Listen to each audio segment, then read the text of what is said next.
satu dan makan waktunya lebih banyak, belum tentu masuk semua gitu. Konsepnya apa sih sebenarnya, tujuannya apa sih untuk FGD ini? Sebenarnya kita tahu Pak, tapi kata kuncinya apa? Imajinasi. Imajinasi itu penting sekali. Ini nanti lagi menghayal sering menghayal. Ini customer nih minta nih kita ke kita gitu kan ya. Pak, tolong nanti buatkan saya untuk ini gitu. Ukurannya sekian. Barang seperti ini. Gitu. Ini bukan welding ya, ini part. Ini part. Gimana buatnya coba.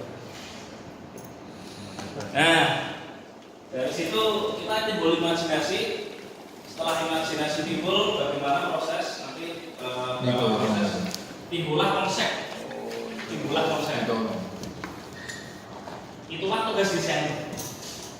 Sekarang yang kita training untuk teknologi Presto itu desain itu bukan sebagai customer, bukan sebagai eksekutor atau enggak.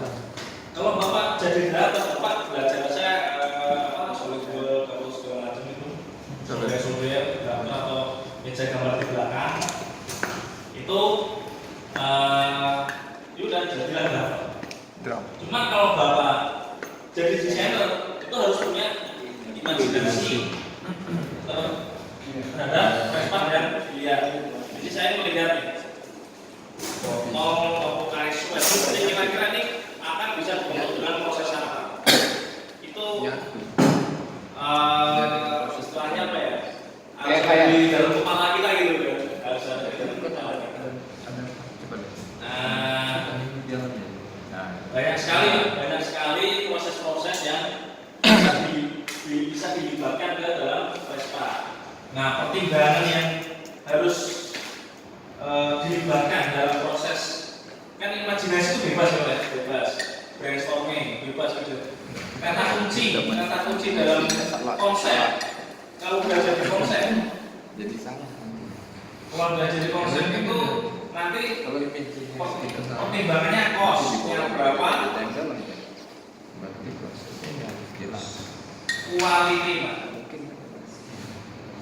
sama produktivitinya seperti apa.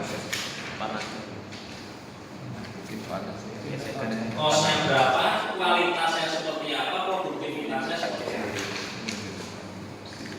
Dari Vespa timbullah imajinasi, timbullah konsep. Konsep itu cara cost, quality, productivity. Mungkin safety juga bisa. Tadi kan ada bari yang namanya terbalik atau di atas itu. Secara safety seperti apa sih, nanti customer mintanya ini tidak boleh ada barinya gitu. Itu ada juga gitu. Atau bari aslinya kedalutnya biar nanti orang assemblingnya atau waktu pemasangan atau nanti dijual ke customer buat service part itu tidak bisa kan bari, kan langsung bari ya. Itu safety. Tapi secara umum biasa cost, quality dan produktivitas.